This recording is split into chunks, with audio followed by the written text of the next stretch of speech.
until 1983. Oh, okay. I see Andrew has started recording us, so oh shoot, I don't know how to work this. I'm so used to my touch and it's not working. Do you have the agenda in front of you? Yes, I know I'm to give welcome. I'm just trying to get things here. Welcome, good morning, and welcome everyone. I hope you can see me. For some reason. I want to make apologies. First of all, that we might seem a little bit scattered, or I might seem a little bit scattered. I got a notice at 9:15 that my Wi-Fi was not working, and so I made a quick switch to come to City Hall, and I'm on a apparatus, a computer that I'm not familiar with. So I'm just trying to make the best of a not so good situation. But I want to welcome you all here. I thank you, and we're coming together today to celebrate Martin Luther King. And I remember a number of years ago, the city used to have a Martin Luther King Day celebration, not on the day, but at least during the week. And I wanted to renew that. So that's what we're doing today. I appreciate all of you being here. And we are going to, I welcome you. I ask that you would please stay muted until we open it up for discussion. And there will be a time for discussion later on. But I want to welcome you all here. Thank you for coming. And we're going to open up our program with the selection from the Ypsilanti High School Choir under the direction of Crystal Hardy. And they were not able to be with us today. We were, Mrs. Harding, this is her first day back after having to quarantine due to COVID.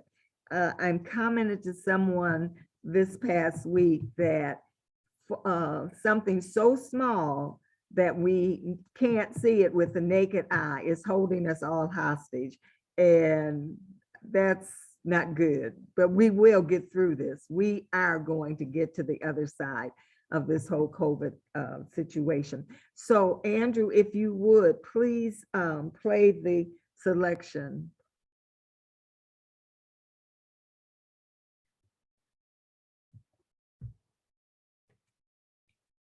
Lift every voice and sing till earth and heaven ring, ring with the harmonies of liberty. Let our rejoicing rise as the listening skies. Let it resound.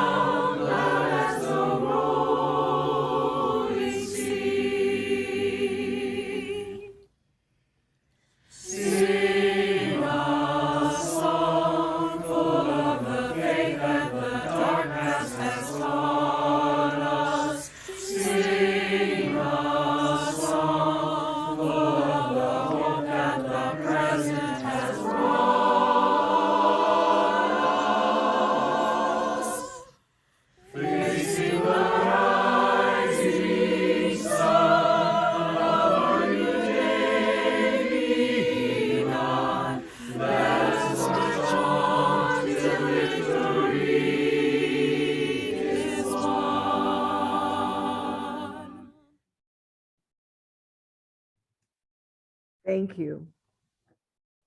Now we would ask Pastor Philip Farrell if he would bring us an invocation. Father, we come now and we thank you for just allowing us to have a time to reflect on one of our great American warriors that was in time past. We thank you, Father, for, as Dr. King wanted to, and not only wanted, but lived his life so that he could serve all humanity. We pray, Father, now that in this time of reflection, that we'll remember some of the things that he stood for and how it impacted our lives even today.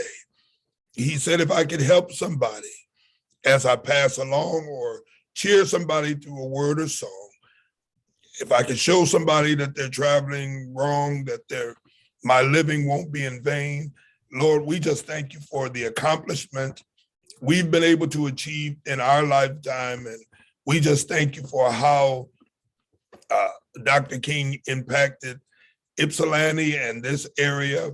We thank you, Father, for these who are now on this social media platform today. We ask that you will bless this time we spend together, and that we ask, Father, that you will do in each of our lives what only you can, in Jesus' mighty name. Amen.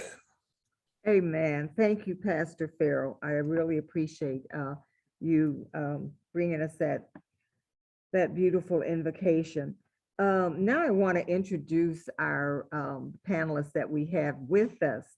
And I want to start with our former mayor, George Goodman, who was that mayor. And you told me when you were mayor, tell me again, please, in the 80s? Yeah, it was I was elected to the city council in 1970, and I was elected by the council as mayor in 1972. And then in 1973, the charter changed and I had to run for mayor to be elected by the citizens. So I was mayor from 1973 until 1983, when I resigned my position to go to the Michigan Municipal League. Okay, thank you. Our former mayor, Mr. Goodman, he was a native of Ypsilanti. He grew up here, and we appreciate the fact that he has agreed to come back and be with us this morning to talk about that time back in Ypsilanti when things were changing on the national scene, but they were also changing here in Ypsilanti. What our other panelist that's with us this morning is Sharon Newton Glenn. And Miss Glenn, if possible, if we could see you, it would help us. Miss Glenn also is a native of Ypsilanti. She was born and raised here. She graduated from Ypsilanti High School. She went to Harriet Street School. That's what it was called back then. So we're glad that she is with us this morning. So, and I do want to apologize. The flyer gave us listed 3 others that would be here. Unfortunately, for whatever reason, I haven't been able to hear back from them, and that is totally unlike them. So I'm not sure exactly what is going on. We live in a time right now when things can change in an instant, in a second. So we are going to go on. Pastor Farrell has agreed to join in the conversation with George and with Sharon. I want to introduce also our other facilitator for today, and actually she's going to be leading the discussion, and that is Judy Jackson. And Judy's also was native of Ypsilanti. She was born and was partially raised here, and then she lived some in Illinois as her parents moved away, but she has come back home. And that seems, I remember when I was in high school, I used to say, when I graduate, when I can, I'm going to leave Ypsilanti. And I had a friend that used to always say, you'll be right back here. Everybody leaves Ypsilanti, but everybody comes back. And that seems to be the case. So Judy, at this time, I'm going to turn it over to you. Thank you, Mayor. Good morning to everybody. I'm going to lead the discussion. We're going to talk about the civil rights era in how it affected Ypsilanti and what was the activism in Ypsilanti. And we're defining the civil rights movement era right now as being the time of 1947 through 1968. So we're going to ask 2 questions of the panelists, have another song, and then come back for a 3rd question. So the first topic is around housing. The civil rights movement, in 1947 and 1968, although Michigan did not have the explicit Jim Crow laws like those in southern states, there were some practices that resulted in similar outcomes. One of the more prolific practices was housing discrimination. Can we talk about the challenge of buying or building a home in Ypsilanti for African Americans and how these challenges were met and overcame, and who were some of the leaders that led those changes? We can start with you, Mr. Goodman. Sure.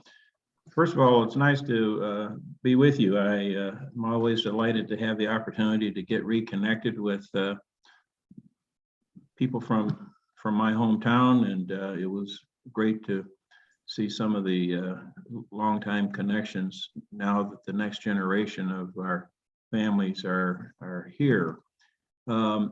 As it relates to discrimination and housing in other areas in Ypsilanti, particularly if you go back to the point that you made about the time period, my parents were sort of a classic example of what they faced in the 40s, particularly as it related to discrimination. My parents ended up opening a business in Ypsilanti on the south side on Harriet Street, and it was primarily designed to have clothing for women.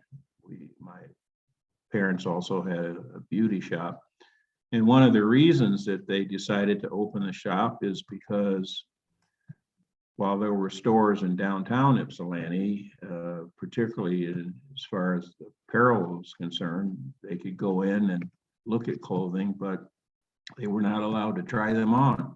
That's right. And my mother, particularly, who was into fashion at that point in time, just felt that the community needed another alternative, which sort of drove them into opening a business in the community. I won't get through all of the history there, but certainly I'll be happy to answer the questions as they come along. But the other point that I wanted to make, particularly back in the 60s as it related to housing in Ypsilanti, we undertook efforts to try to open up the housing opportunities for everybody. And one of the other people that I give credit to for making it possible back at that time was Mrs. Margaret Eaglein. The Eaglein family, her husband, Simon Eaglein, was the first African-American postmaster that we had in the city of Ypsilanti. But back during the time that I was in my early years at Eastern Michigan, the city was wrestling then with trying to pass open housing laws, and it often got very contentious. And I can recall specifically on a few occasions going to council meetings, and myself and Mrs. Eaglein's 2 sons, Fulton and Jerry Eaglein, felt like we needed to go to the meeting just to protect her because she had received a lot of threats from various people for just pushing the question of why would the city need to pass open housing? And if you just looked at the housing patterns and how things were done back then, the real estate community, while it wasn't written that they had to, there was just a practice that if you were a minority and particularly African American at that time, you were not provided information about housing that was for sale on the others, I would say north of Michigan Avenue. And if my recollection is correct, and Lois can maybe help me with this also, but I think the Eaglin family were some of the first members of the African American community that in fact had the opportunity to buy and own property north of Michigan Avenue. And that, you know, again, we're talking back in the 60s and early 70s. And of course, from my perspective, that is modern time. But from the perspective of a lot of people right now, well, particularly in the case of our own sons and our grandchildren, it's even hard for them to imagine that something like that was transpiring in a place like Ypsilanti, Michigan.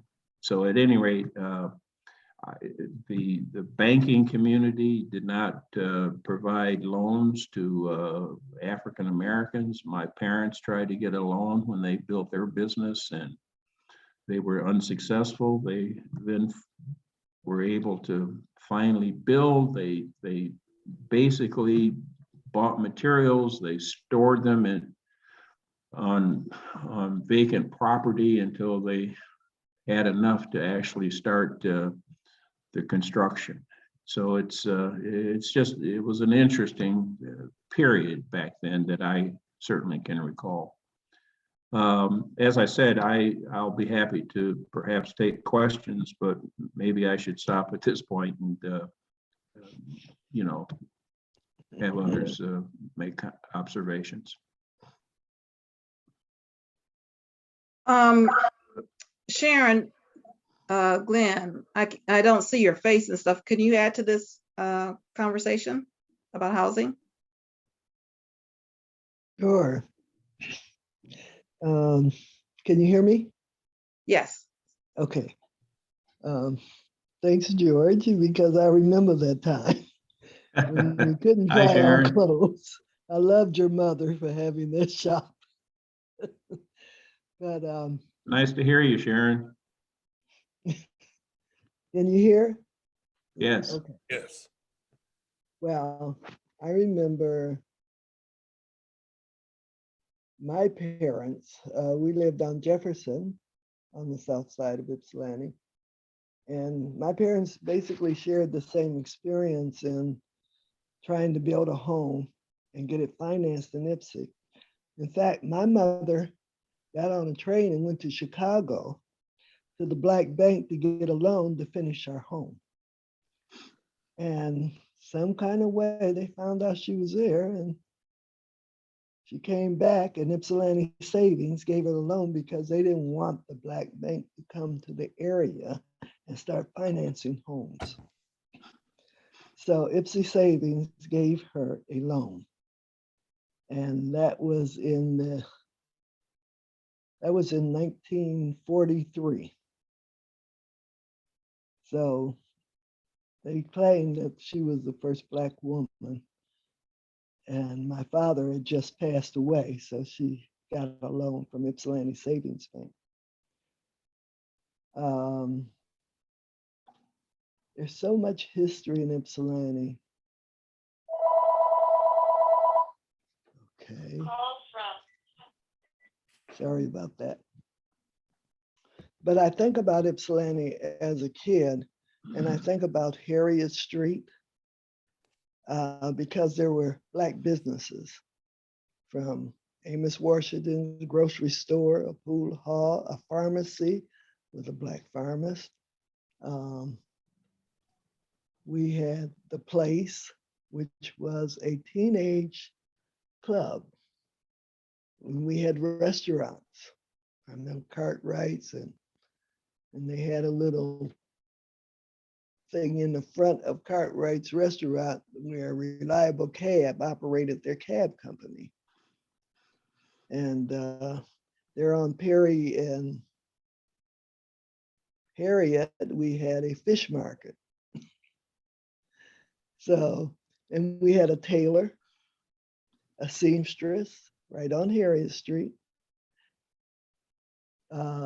It was amazing that the community basically could take care of itself because people had small businesses to accommodate the community. And then they had on Jefferson, we had Maddie Dorsey and her husband, who also served on city council at one time. And she ran a co-op grocery store. And on Madison, there was a man called Mr. Mays. He had a little store, you know. So that's kind of how the community was made up. So I'm going to stop and let somebody else speak. Judy, if I may jump in here, when I think of housing, I remember the area that used to be called, and I guess it still is, Ainsworth, known as Ainsworth Circle. I recall when Blacks could not buy homes there, and there were other areas in the city of Ypsilanti that were totally redlined. As George mentioned, no Blacks lived on the north side of Michigan Avenue, but Ainsworth Circle was on the south side of Michigan, but it was like a little closed community, and it was it could be a cut through for those going from the south side walking to get to downtown. However, Blacks were not even welcome to walk through there at the time, and definitely not buy homes there. I do remember when Blacks began to buy homes, and I know the Williams family, and some of those on the line might remember, there was Esther and Lucille and Florence and Ida, our two sisters that are still living. There were 3 or 4 brothers, but they were one of the first families to buy a home there on Ferris Street. Blacks just weren't welcome there. There were other areas also within the city. I remember even, and George and Sharon, you might remember that over on the east side, what we call the east side now, there were maybe 1 or 2 Black families living there, but it was almost like they weren't known. I remember, Sharon, help me with her name. I can't think of the family's name, but there was a Black family that lived there that had kids our age, Sharon, but I can't recall their name. But it was almost like they were there, but nobody knew they were there.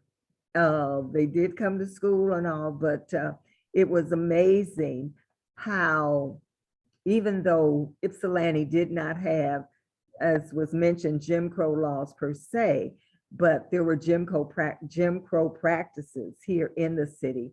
Not only, I remember one of the shops that George was mentioning, which was the Clark shop, was the one that was really known that Black women just could not try on clothes there.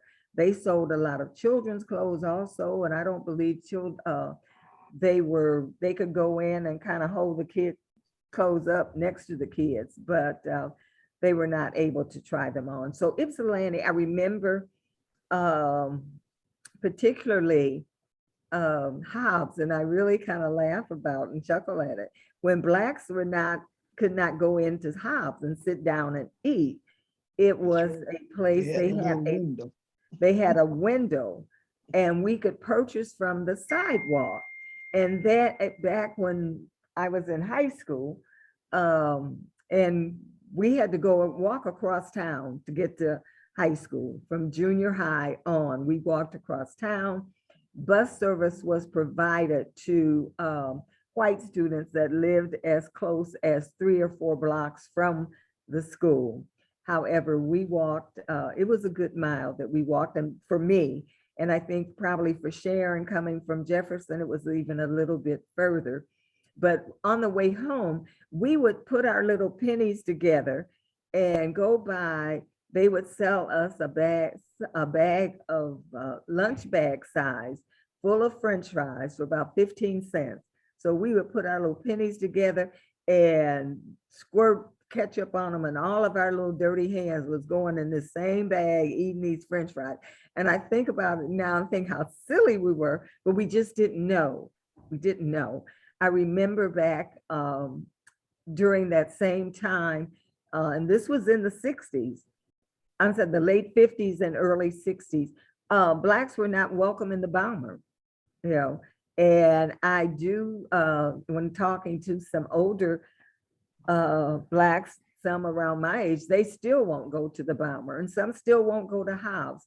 Later on, a Black man did become part owner of Hobbs, and people started going. But there, we've had our own, we had our own source of Jim Crow right here. So, no. The other thing that I would add to what you're saying, Lois, and Sharon too, is in addition to the issue of housing and not feeling welcome, the policies as it related to how the infrastructure in the community was taken care of, the south side of Ypsilanti was always last on the list. When I was a child, we had dirt roads, and it wasn't until probably someone would have to check me on this as far as the time period is concerned, but you know, it was in the late 40s or early 50s before the streets on the south side of Ypsilanti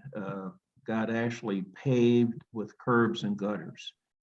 And when you looked at the trends at that time, there used to be a city engineer, I can't remember his name right now, but he didn't have any records that he would keep in writing. Everything was in his head. And when he passed away, the city basically, you know, was in a position where they had to kind of start from scratch because they didn't know where a lot of the water lines and various underground things were located. And so there were just a lot of problems as far as the community is concerned. But historically speaking, while the law might not have been discriminatory, the practice and the feelings and the behavior of the citizens was still quite prevalent in the community. And it's one of these situations where it's just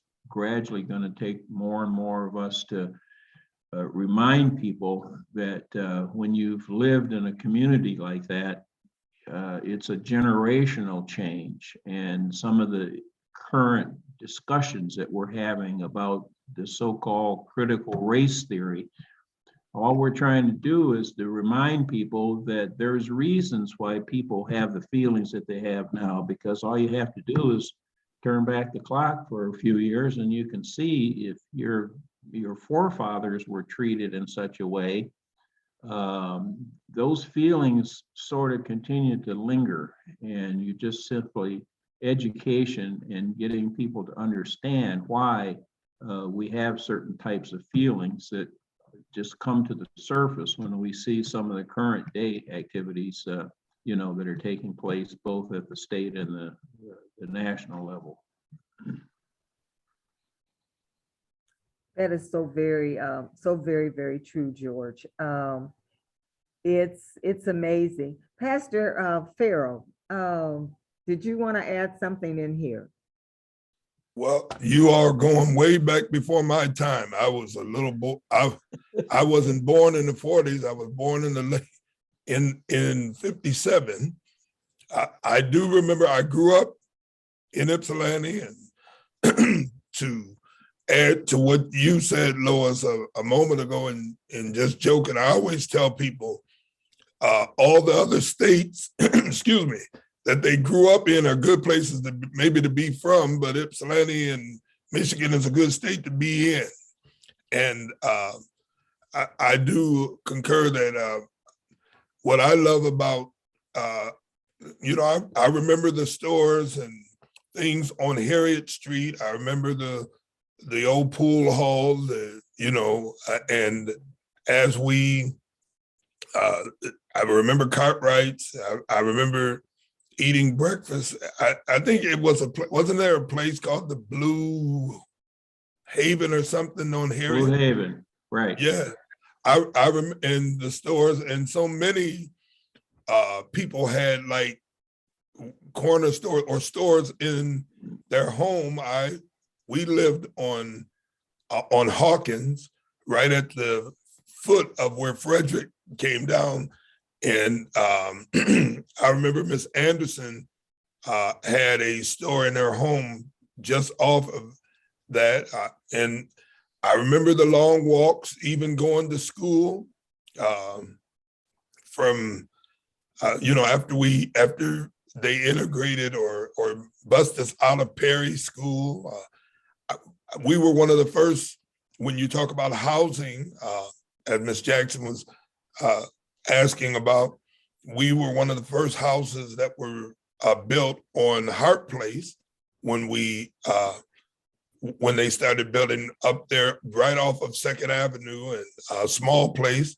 And in Hart Place, we lived on Adams Street, right across from, now it's C&H, but it used to be Lucille's, at my aunt's house, Miss Kassler.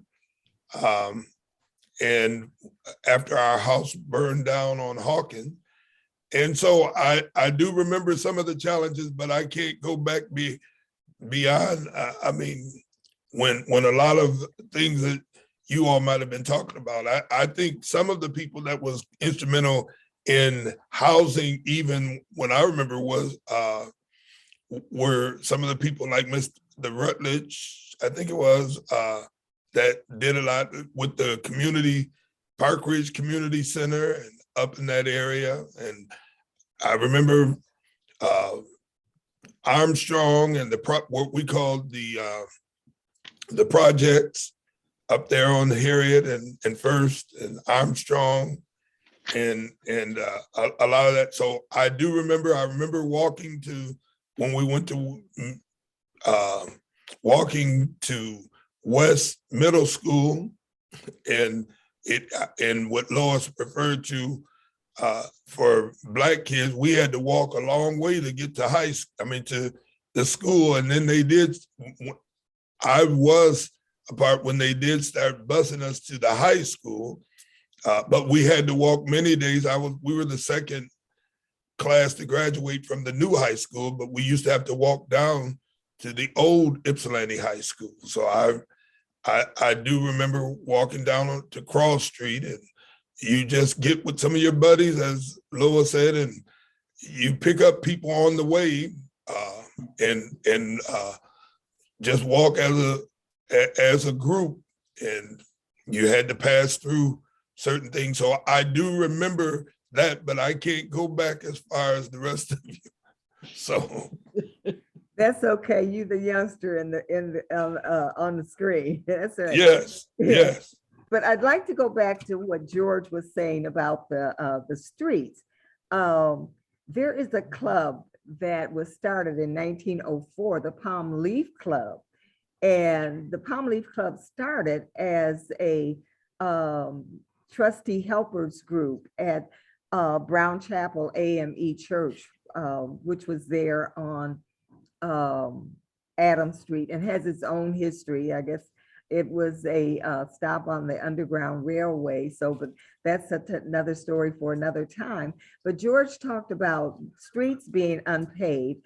And one of the things, the Palm Leaf Club expanded their reach into the community and was very instrumental in pushing for the pavement of Harriet Street and the pavement I remember the last street in the city to be paved was actually Warner up on Michigan, off of Michigan Ave.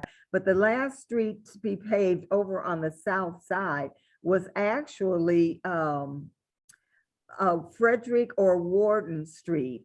And I'm so glad that to be a member of the Palm Leaf Club, and they were, thank you, they were very instrumental in pushing for the pavement of the streets. And if my history serves me right, and I hope that there's some Palm Leaf members on here that when we come to questions and answers can correct me if I'm wrong, but they began to raise money. They not only pushed City Hall for the paving of Harriet, but they really, they began to raise money.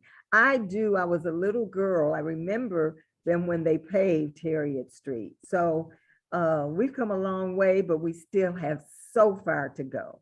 And when I listen to what's going on in Washington now about the voting rights, it makes me cry because it's taken us right back to where we were in the 60s. We're fighting the same battle all over again, and that should not ought to be so. Thank you. So I want to move on to the next topic, which is equal education. On May 17th, 1954, the United States Supreme Court ruled that racial segregation in public schools violated the 14th Amendment. What were the challenges in implementing the ruling in Ypsilanti, and how were they met by the African American community, and who were some of the leaders? I'll start with Ms. Sharon Glenn. When I think about education, most of the Black children went to Perry School, which at that time it was Harriet School.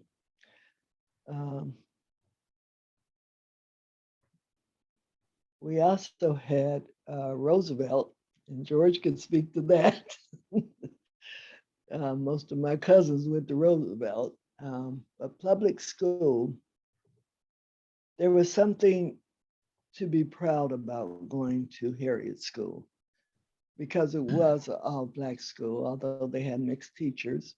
And I was thinking about some of the teachers that I had that really made a difference in my life. Education,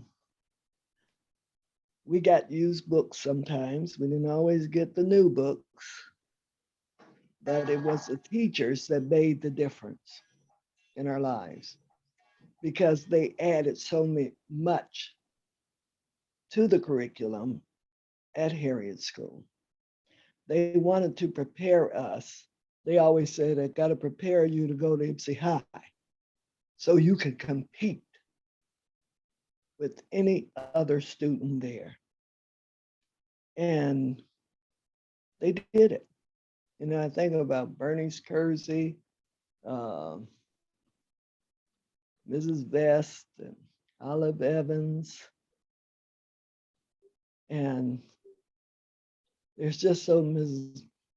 Ray Mullins' mother, Mrs. Mullins, and they were so great in investing in our kids. And I'm going to tell you something. Those were the strictest teachers you ever seen. Because if you didn't do your homework, you stayed after school and did your homework. And they didn't call your mama and ask, is it okay? You stayed after school and you did that homework, period. And they would take you home if you played around and, you know, they didn't care how long it took you. They would stay there until you finish your homework. And it made a difference.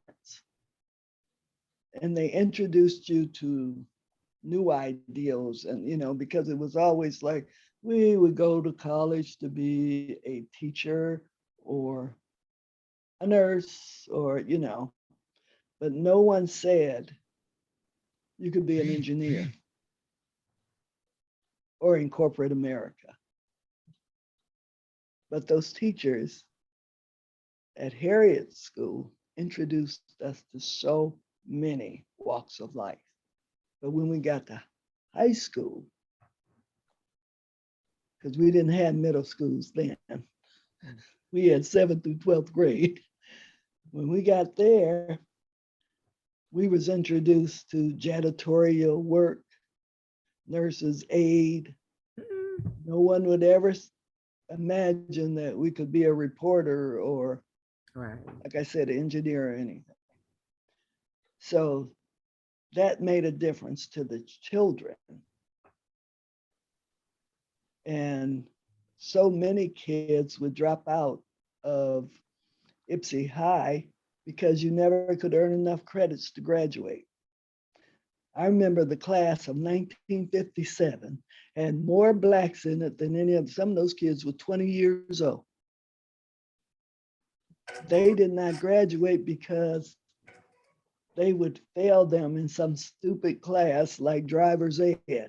To take that, back then they had credit for driver's ed. Oh, You only got a fourth of a credit. We're They would on. What remove it happened? if they would make them The fail. program is on. So it was, they would wait till the day before graduation and tell all these students you're not graduating. But it was people in the community that fought for the kids to graduate. And so 1957 was the biggest graduating class from Ypsi High because it was kids of all ages. And they tried to stop them from going to school, but they couldn't. But I want to share one story with you. When I was in the 7th grade, I consider myself a good kid. Never got in trouble in school until I went to Ypsi High. And there was a teacher there. When I was walking in the classroom, closed the door, which would have hit me. So I put my hand up to stop the door from hitting me. And she started screaming and everything, saying I attacked her, and called the principal, and I was kicked out of school. And they told me not to even step on their grass. 7th grade, they kicked me out of school. My mother was very active in the community. So she got in touch with the NAACP main office because she was secretary for the state of Michigan. And she called and they sent an attorney, flew in, and he went to the school board meeting and got me back in school. And it was like, what did I do? You know, as a kid, I always think back, I didn't do anything to that woman. But I got kicked out of school. And that's the way the school was. So we enjoyed each other as students, but when we walked into the classroom, we knew what to expect. But my mother always told me, let nothing and no one stop you. And always think you must graduate. Despite all the racism, you must graduate. And that stayed in front of us all the time. You got to graduate. Because it seemed like everyone there was trying to stop us. So, and I know Lois went to Ypsi about the same time. But it was something, how kids were kicked out of school. So I'll stop there. But, Thank you so much for that great story. Mr. Goodwin, do you want to take this on? I think from a historical perspective, I also want to make it clear that Perry School was named after Dr. Perry, who was a prominent African-American dentist. Actually, he was my dentist when I was a child. His office was there at the corner of Hamilton and Buffalo Street. That's right. And the Perry family was well regarded in the Ypsilanti community. And I think, again, I happen to be a person that did not go to the Ypsilanti public schools. I went to Roosevelt School, which was the lab school for Eastern Michigan University. And Roosevelt was basically all in one building from first through the 12th grade. But several, as Sharon mentioned, some of her cousins went to Roosevelt also. But some of the experiences that we had at Roosevelt were the same that she's described in terms of just how you were treated as it related to being a student at that particular time. I think when the other name that I think is important too is Mr. Beatty, who was the principal at the Perry School, well, Harriet Street School, then when it was changed to Perry School. But I recall just listening to some of the discussions and conversations that my parents used to have back when I was very young, but education was key in the African-American community. People were wanting to make sure that their children got educated. And despite the problems and despite some of the backlash and pushback and so forth in terms of teacher behavior and teacher practice, it was always felt that you just needed to get your education and you needed to graduate and move on with your life. And I just think again, Ypsilanti was again an example of the issues that were taking place throughout the country. A lot of people don't realize that, people would talk about what's happening in the South. Well, a lot of the stuff that was happening in the South was happening in the North. It was just perpetuated in a different manner. But when you are on the receiving end of it, the feeling certainly is the same. If I might jump in here, Sharon was talking about Ypsi High, and I thank the Lord for Harriet Street School. I thank him for the teachers that we had. They were caring teachers. Sharon said they were strict. I choose to call them caring.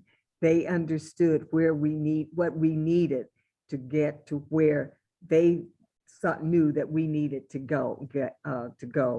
But it was a totally different story when I went to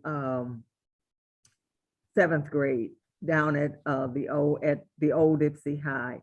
And from there on, it was, I remember having my 8th grade year, I was the only Black student in my class. And we moved as a class. We had a homeroom, and that homeroom class, we moved to different classes throughout the day. We didn't split up. Also, really all throughout my experience there were some classes that I was the only Black, and it was because I was on a college prep course. I do remember, one counselor, Mrs. Eisminger, and there was another one, I can't remember her name, but they would, Black students would go in to talk about for counseling and about which classes or where to go or looking at college and everything. And they would totally discourage them. Oh no, you need to think about going to beauty school. You can't be anything but a hairdresser, or as Sharon said, a nurse's aide. They would not even throw nurse in there. They did not want any Black kids on a college prep journey. There were some others that were there. I remember Jerry Eaglin was in my class, and he and a couple of others were also on college prep. But Jerry, as George has already mentioned, his mother, Mrs. Eaglin, who was a teacher herself. And so we had students like that that were grounded because of home and was on a college prep or going beyond what the counselors were saying that we could do. It was not an easy time at all. I do remember when being at Ypsi High, when some of the flare-ups things began happening in the South, and some of our students began to speak up, whereas no, I'm going to college. I remember the first Black counselor that was hired for Ypsi High School, and that was Vera Roach. And Vera and her husband happened to live next door to me. And so she took me on as a little sister. But, and I was fortunate to have any number of people that fed into my life like that. But that was where we got our encouragement from. It certainly, as Sharon said, it certainly was not from within the school itself. That just didn't happen. I would like to inject one other thing too. When I went to Ypsi High, there was only one Black teacher, Mr. Briggs. Yep. And he lived kind of in the country right out of Ypsi, but he was the person that, we could go to and talk to. And he was really a miracle worker for Black Yes, he students. was. Mhm. And he was there for only one for a while that I was there. And another thing too, one young lady graduated from Ypsi High. She had a 3.9 GPA. This was in the 60s. And she didn't get a scholarship because her counselor was helping her and never sent the paperwork in. So the U of M accepted her, but her parents couldn't afford to send her to the U of M. And I remember my mother and a bunch of neighbors and, everybody was neighbors from that community. They got together, about 8 or 9 of them met, and they said, that baby's going to the U of M. Get your buckets out. And I remember thinking, what are they going to do with buckets? And they cleaned those buckets up, washed them out, and they went from door to door, and they paid her tuition for 1 year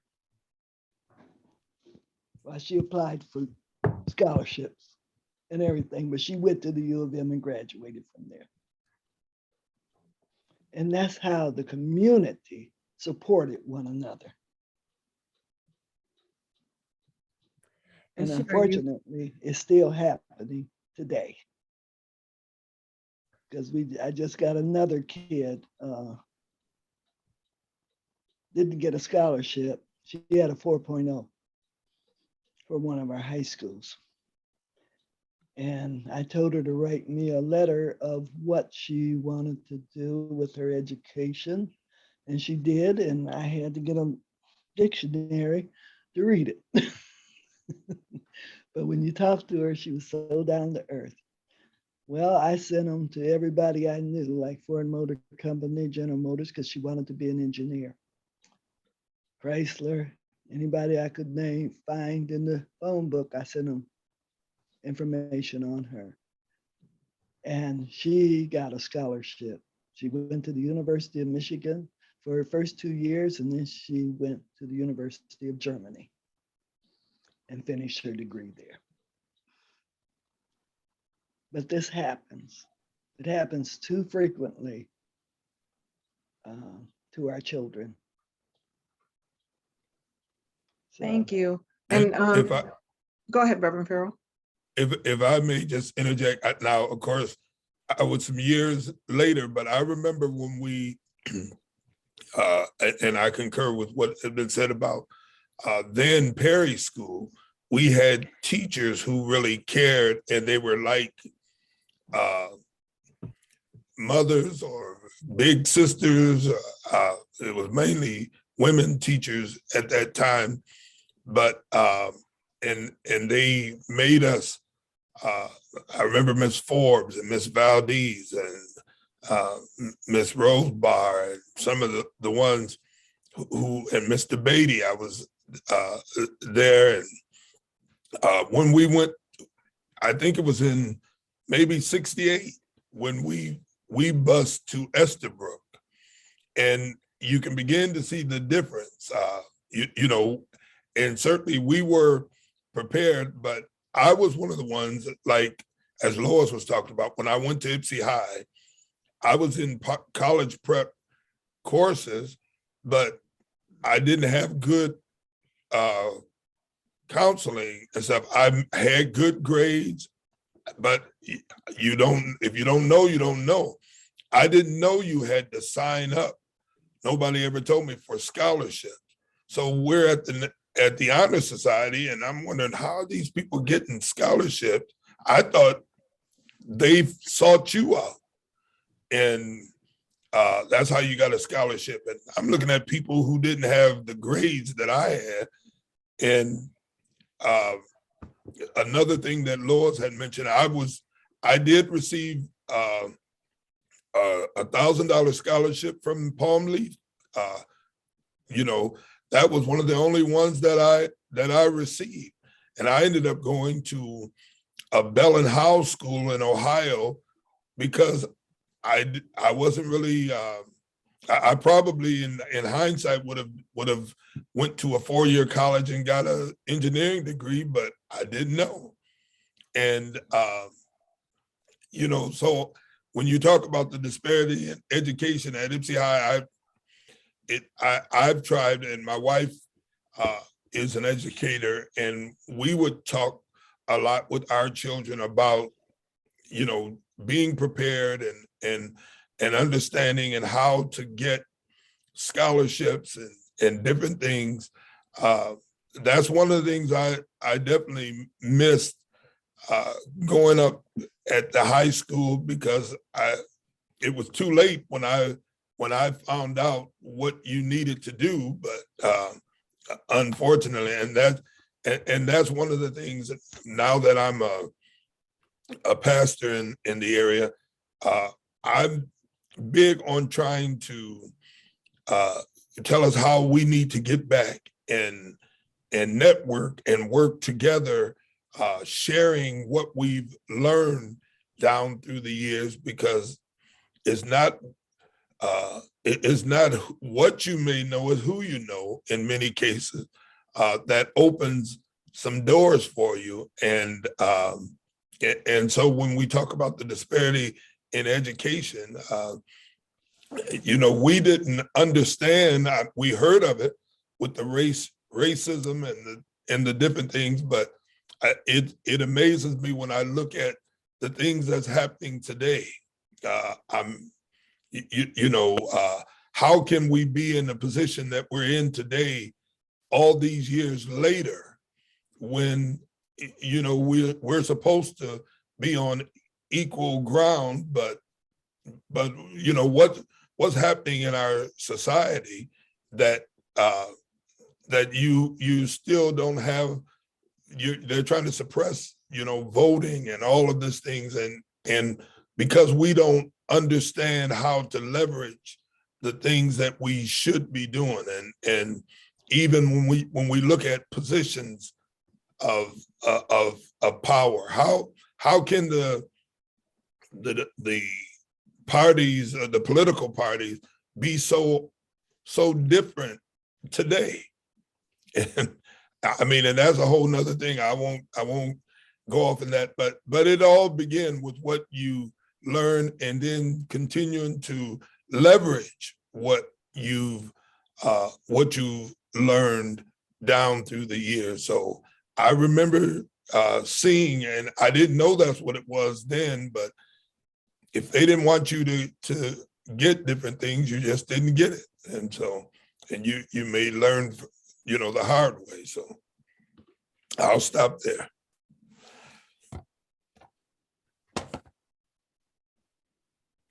Thank you all for your comments on that topic. I think we're going to move over to a musical selection before we go on to the next topic. Crystal?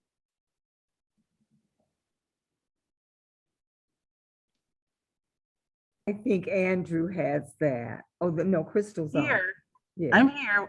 Which one are you playing?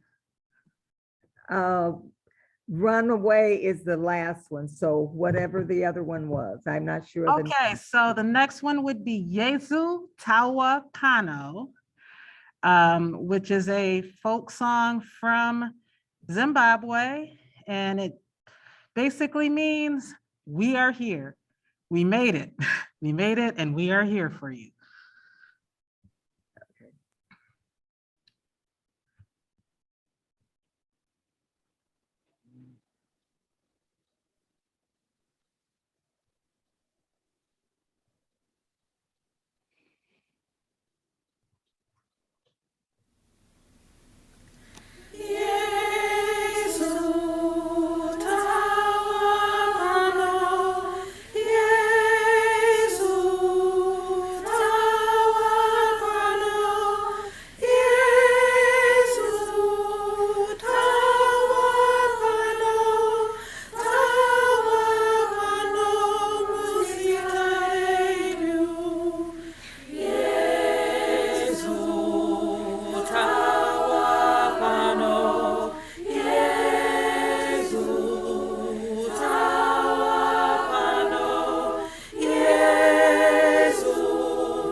Beautiful. Thank you so much. Thank you. And the choir. Thank you. Beautiful. Man. Okay, so we're going to go to our last topic of the day, and then we'll have audience Q&A. So the last topic is about local government and political activism. Frank Seymour, John Burton, and Amos Washington were one of the first African-American Ypsilanti City Council members. How did they break through the glass ceiling, and what was accomplished with that new power? And I'll start with you, Mr. Goodman. The first observation that I would make as it related to just a historical note is John Burton was on the city council for, gosh, I suspect close to 30 years, maybe. I don't know exactly what that total time period was. However, During the time that he was on the city council, the mayor was elected by city council. And just to put it in perspective, a person like John Burton always managed to get the highest number of votes. But it wasn't until he had been on the city council for over 20 years that he finally was selected to be mayor. And that itself was simply a reflection of the issues that were taking place during that period of time in terms of the way in which an African-American member of council was viewed. He was a strong person. He spoke very passionately. He was a longtime political activist. He was involved with the union organization, yet the members of the city council would not select him to be mayor until well into his tenure on city council. He, in many respects, I think, led the way for a lot of the activity, a lot of the political activism that has continued on today. A lot of the people that are now in the community, they might know his name, but they don't realize a lot of the work that he did and a lot of the efforts that he led during his time in office. Back in the late 60s, when I had already graduated from Eastern and had been a military officer and had come back to the community, he appointed me to the Human Rights, or I think it was called the Human Relations Commission in Ypsilanti. And that's one of the activities that we got involved with in terms of the whole question of housing. But he was also a very active political person in that he took strong positions. He encouraged a lot of members of the community to get involved in political activities.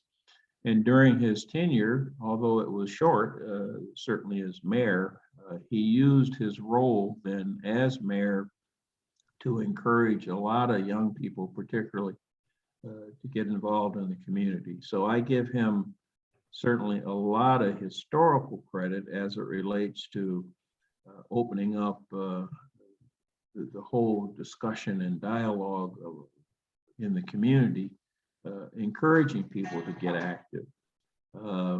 He was also mayor during that very tumultuous time when the so-called urban renewal program came into being, that started by the federal government.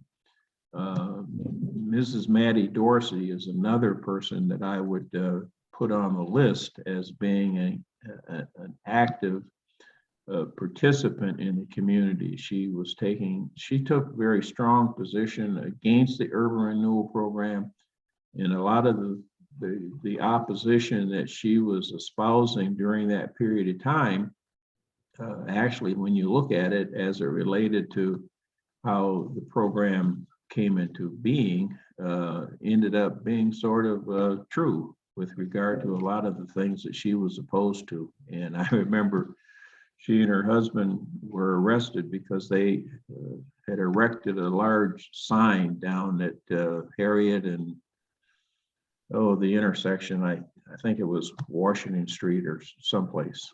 Anyway, they did something to disrupt, or they painted over the sign or whatever, and they got in big trouble with the city for doing that. But she was, again, simply trying to get the attention of people in the community and raising questions about whether this program was actually going to be good for the city of Ypsilanti or not. At any rate, the political activity in the community continues. And again, I give a person like John Burton, and obviously we could go back to the Amos Washington era, but I was so small at that time that I can't speak specifically to the activities that he was involved with because I was obviously too young, but I remember his name. I remember Frank Seymour's name. I remember my parents talking about him also being a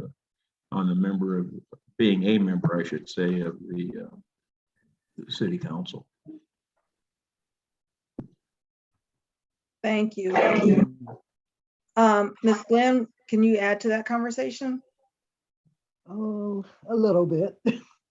I remember urban renewal because I worked with them. I think I was a senior in high school or junior when it took place. And I remember the meetings because some of them were at our home, but they were called the Property Owners Association. It was started by Maddie Dorsey. And there was a number of people on them, but the ones I remember most was Mr. Chance and my mother and the Wilsons, John Burton and all of them. They would always get together and they kind of led the fight. When urban renewal came, you know, they were offering people a little bit of money for their homes. And there were about 8 or 9 people that went around and told people, don't sell, don't sell, don't sell. Keep your property. I remember at that time that a young man came to Ypsilanti from the islands, Lance Forbes.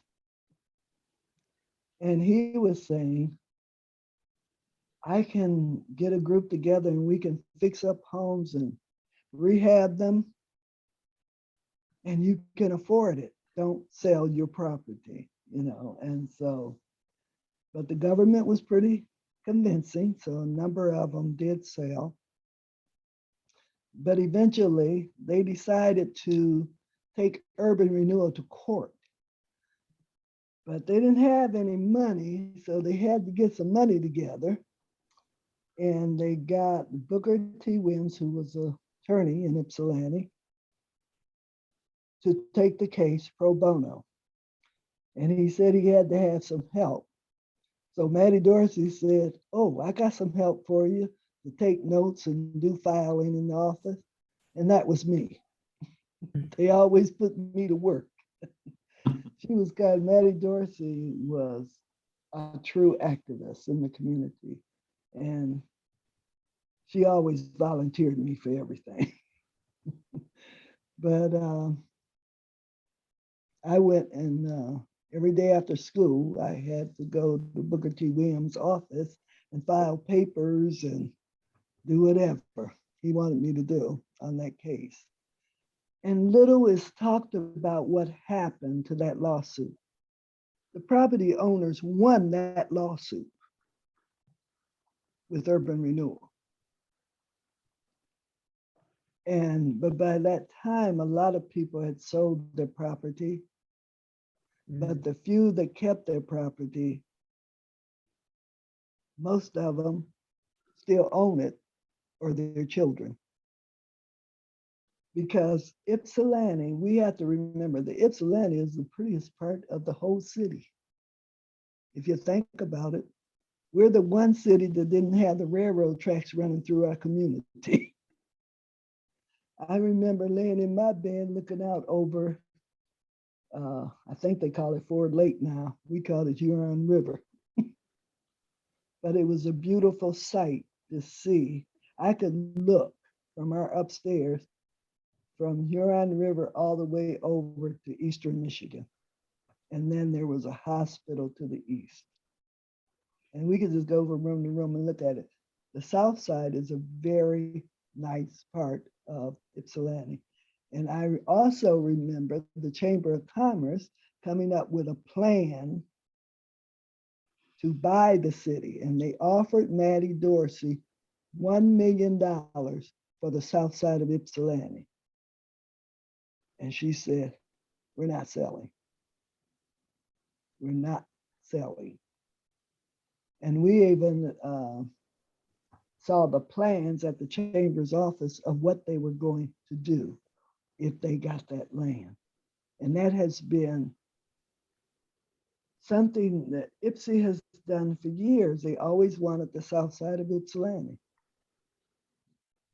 So, but because of people like John Burton and Maddie Dorsey and the Chances and Goodmans and Percy's, and I mean, there was just so many people that, you know, everybody came together.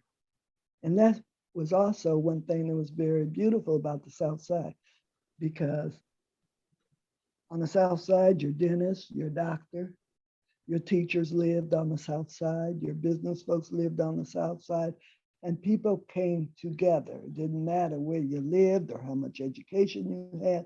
They knew how to group and work as a team of people to make a difference in their community. So it was a very interesting time during the urban renewal time. But the interesting thing about it, I turned my paper in. And do you know I never received that paper back? I got a piece of paper saying, very good work, A+. So I asked my teacher for my report. And he said, it was so good, Sharon. He said, I passed it on. To whom? I don't know. I never got my paper back. I only have my notes.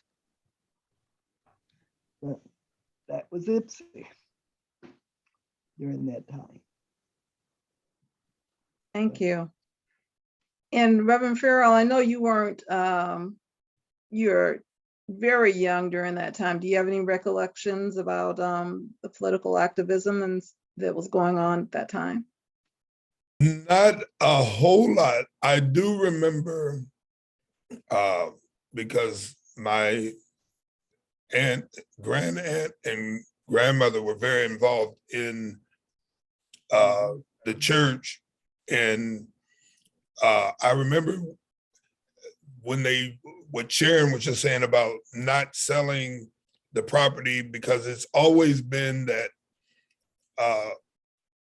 it seemed like the white people wanted the south side of Ypsilanti, especially after they put the freeway in that, you know, because we had access right to 94, we were right there, and because Ypsilanti is landlocked. And so even now we see that on the south side, there's a lot of white investors who have bought the property on the south side. But I do remember some of the names and stuff that were called and things. I wasn't that much, I didn't understand and all of that in politics, but I do remember the Washington name and some of the others that were called, but I was very young then. So when they were really doing a lot, but we saw, and that's a great thing, and even like what we're discussing today, some of the history of Ypsilanti, because when you think about the way they had businesses and we survived and we made it, back in those early days, and how much we've really lost today. But I do thank God for those who paved the way for us. And it's like it's been said, if you ever see a frog on a fence post, know he didn't get there by himself. And that's good to know in our history that we have made it thus far because of some of the groundwork that people plowed and made it possible for us today. So I just thank God for those who had the insight before and made it possible for us to share in what we do now. Thank you. So Mayor, I'm going to turn it back over to you. We are kind of late on time, so I want to know, I don't know how you want to proceed from here, but I'm going to pass it on to you. Okay, thank you so much. Thank you to George and to Sharon and to Pastor Farrell. I know we're late on time, but if those that can want to stay over for a few minutes, we can open it for 3 questions at the most. So Judy, are you a host, or should I call on Andrew? If there are anyone with a hand up. Okay, I see Janice Townsend's hand is up. Andrew, could you promote her, please?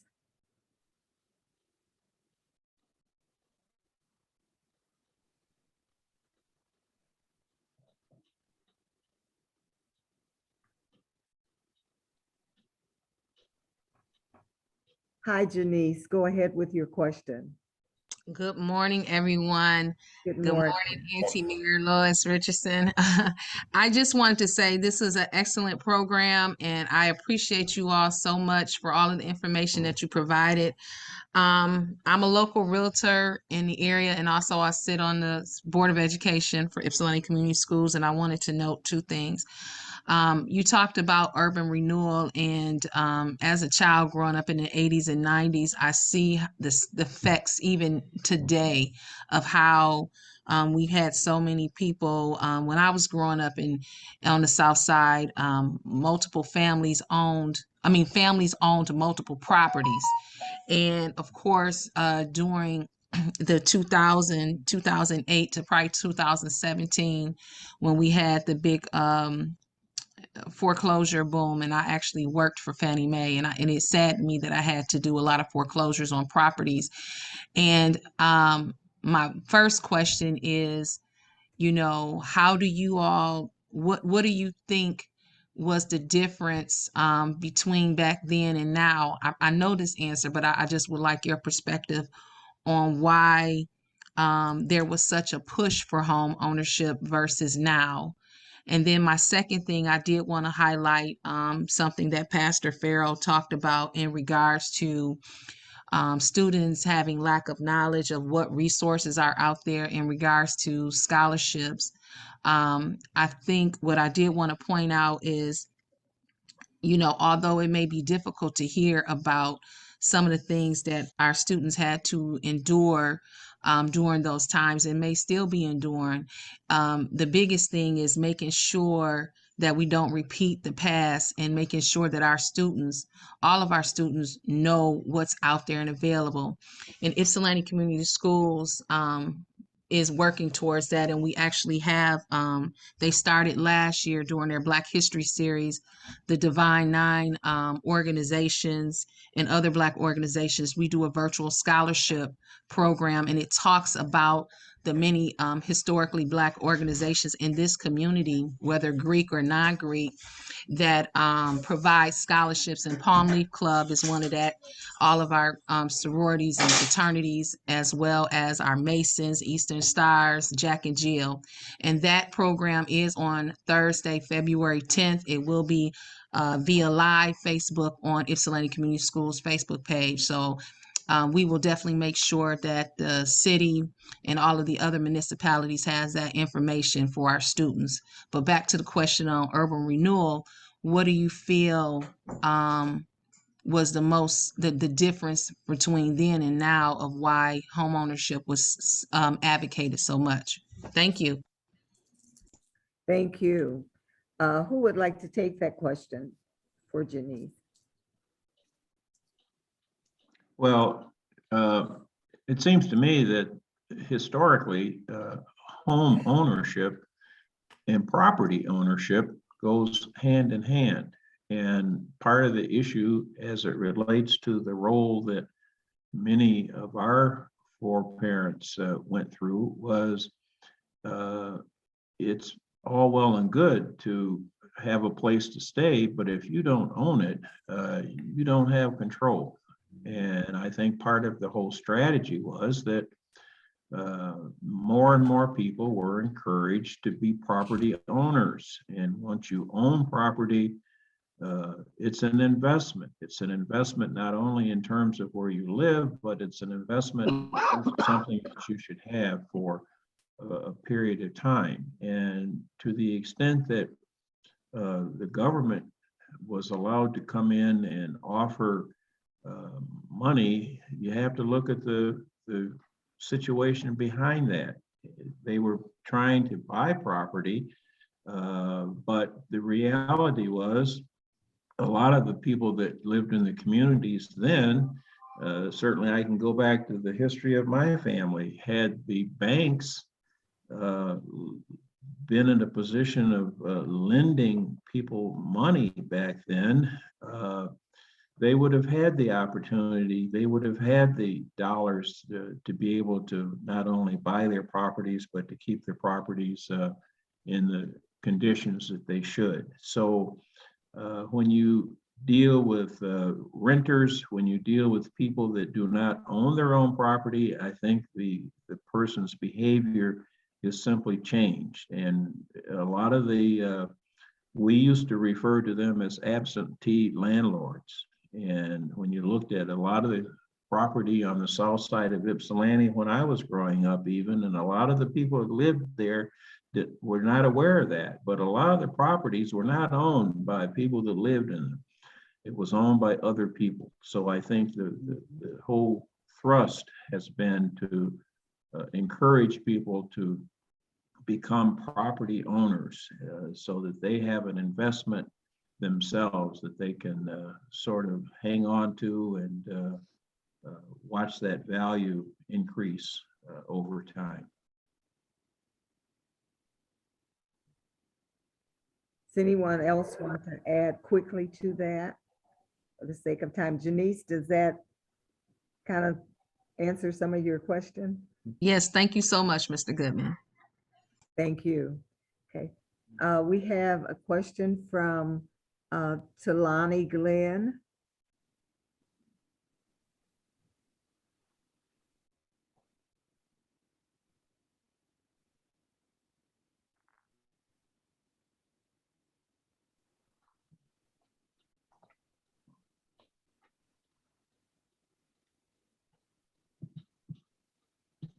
Okay, go ahead with your question, Talani.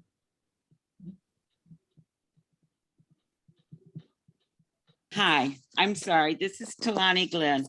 I also grew up in Ypsilanti, and in hearing everything that you all are saying, so much is coming back to mind. My grandfather was Amos Washington. And so the things that Mr. Goodman spoke about on the city council, I remember that my grandfather also had been voted to be mayor, but city council, he had the most votes, but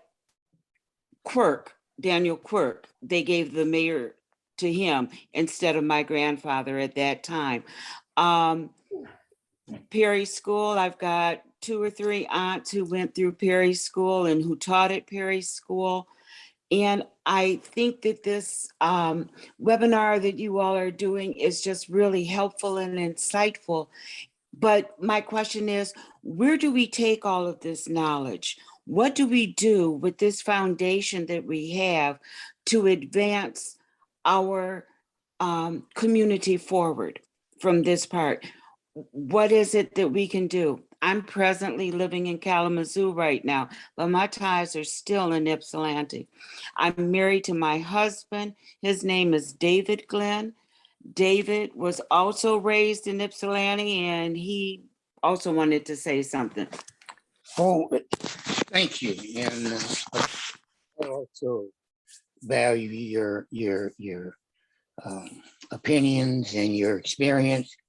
I'm a little older than some of you, and therefore the experiences I had were a little different because they were so noticeable. All right, and I had a hell of a time in Perry School because I had several white teachers who told me that I wasn't going to do anything but graduate because of my good grades, but I would end up in Ford Motor Company. You know, that was what was conceived by them as my future. And what they were really telling me was, you are intended to support us. Okay. So if I went to Ford, what their opinion was, go to Ford and build our cars. Okay. I had a lot of refusals for help at Perry School. One teacher told me he didn't want to waste his time with me, even though I had good grades. At the same time, he was tutoring 4 or 5 white guys that I knew that played football with me. All right. But he would not tutor them. I could not join that group. And he wasn't going to, but that was generally the opinion at my time. Okay, I graduated in '62. So my experiences were a little different than some of yours, in that they were more blatant, you know, and the scholarship thing, oh my goodness, you know, there was no one at my time. Hmm? What's your question? Okay, now what do we do? I've heard some mention of where, how do we change the situation? Some of the efforts like more communications and things like that, but what do we do to for the individual minority student who's trying to climb that ladder? You Okay, see, because the opposition is individual. All right. What do we do for the individual? Sharon, would you like to take that question, please? Well, I'm going to tell you something. In terms of young people, I think what we have missed out on is telling our stories. We don't teach history in school that much. I know out here in our school, they got rid of the teacher, so they no longer offered that class. But we got to tell our stories to the children when they're young, so they will know what they're facing. And I don't say do it in a way that pulls them down or makes them spiteful, but tell them the story in a manner that strengthens them. And I think that has been what all the kids call me, they say, you're a storyteller. I said, okay, whatever. But I tell kids story about history of Ypsilanti. I said, you know, if you don't know who your mayor is or who represents you, then you don't know. But at the same time, you can teach your parents if they don't know. Give them some responsibility. And I look at the kids I've worked with over the years in Ypsilanti, and I'm gonna tell you something. It is amazing what these kids have become. And I think people like George Goodman, who was mayor at the time when we got started. Mhm. Youth on the George, move. we finally ended the program after 52 years. Is that right? Yes, but Well, it when I needs to look keep at going. these kids from Ypsilanti, they're CEOs, Right. they're regional directors, they're They're state HR representatives. directors, they're social workers, and they're from the south side of Ypsilanti. And most of them don't have parents that graduated, not from college or high school, but they made it because we constantly drilled in history. Because when kids go to school like Ipsy, you know, if you don't have history, how can you feel proud sitting in that classroom when all you're learning about is another person? So we have to inform our children. We have to be the history teachers. We have to instill in them their power to succeed and become what they want to be and expose them to all kinds of fields. And to me, that's what makes a difference in their lives. And we have to Thank- start young. Thank you.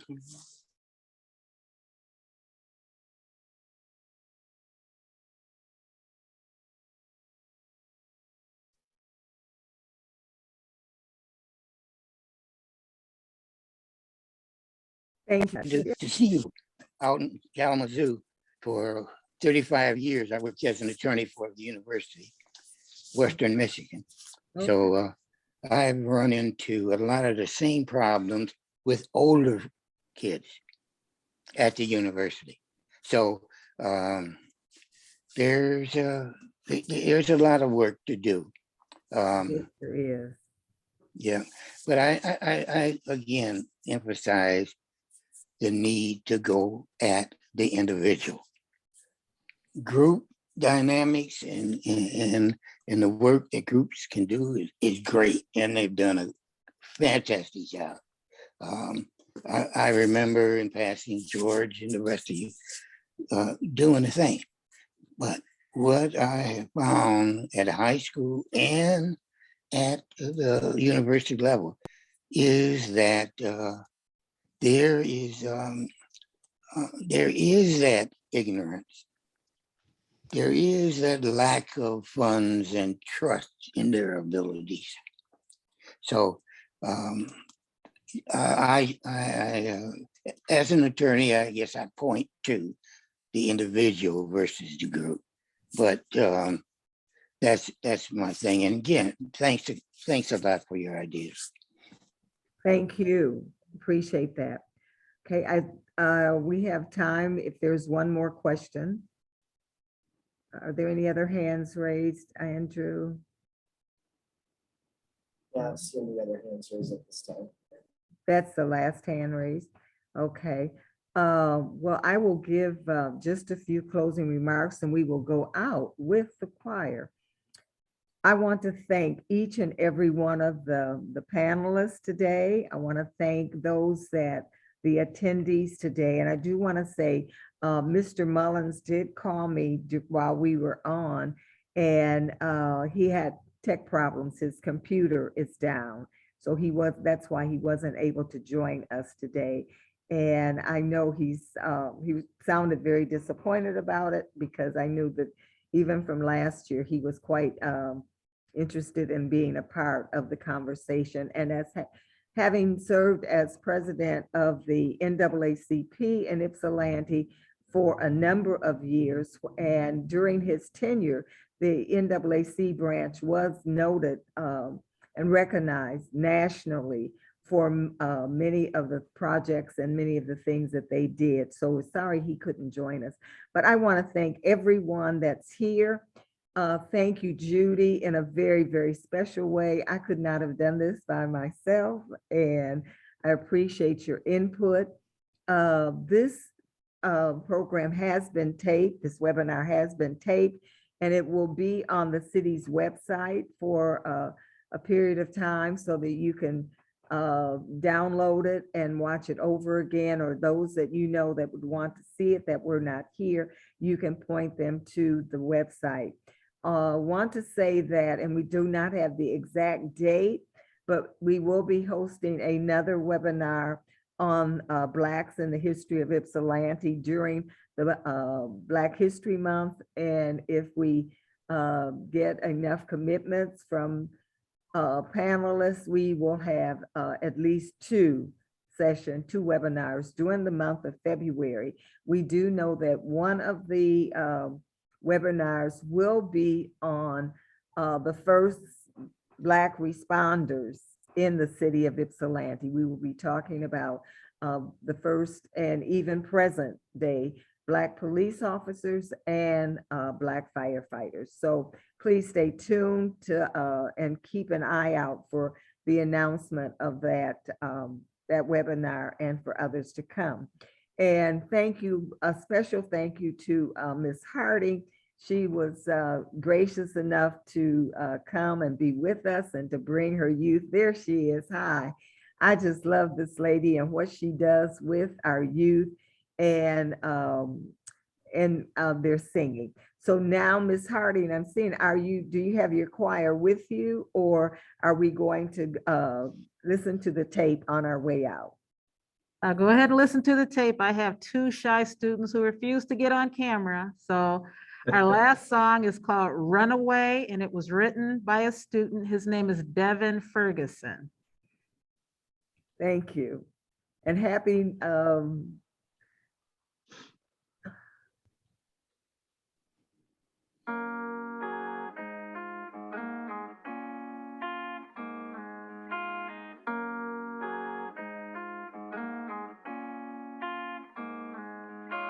one lost soul traveling all alone, searching for his own light before the morning rise. I don't wanna be alone, I don't wanna fear no more, searching for my own pathway through this hell called life.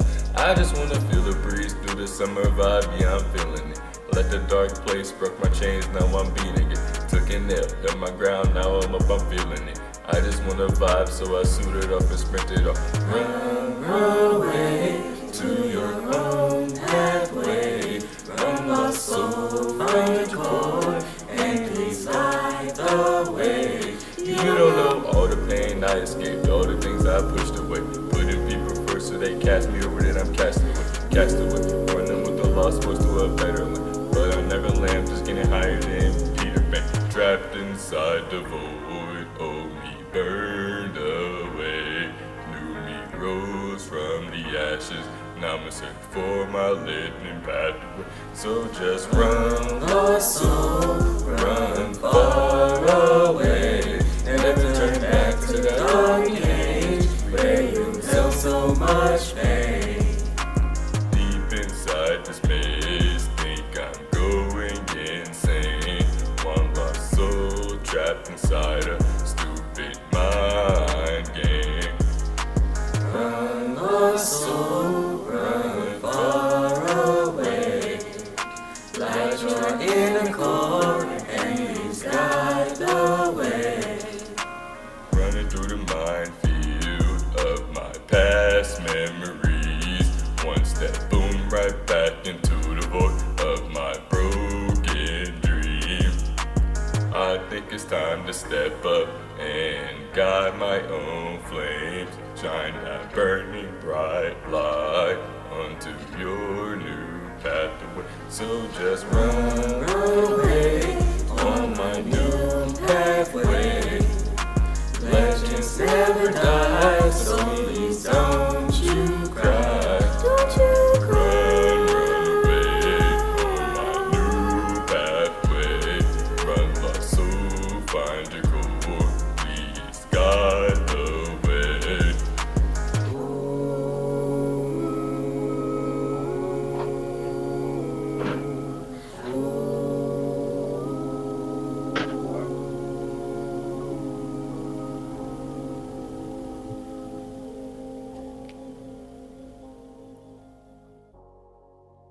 Thank you so much for that. Appreciate it.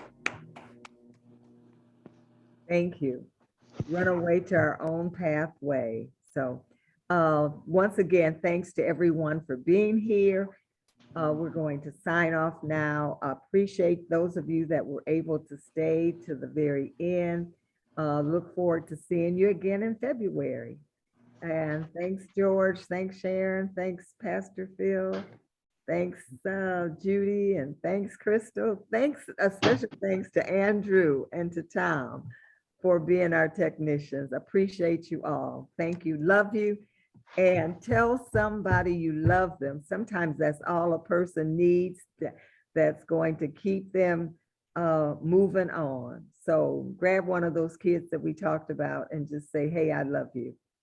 Thank you. And we'll see you next time. Thank you. Bye. Bye-bye. Bye-bye.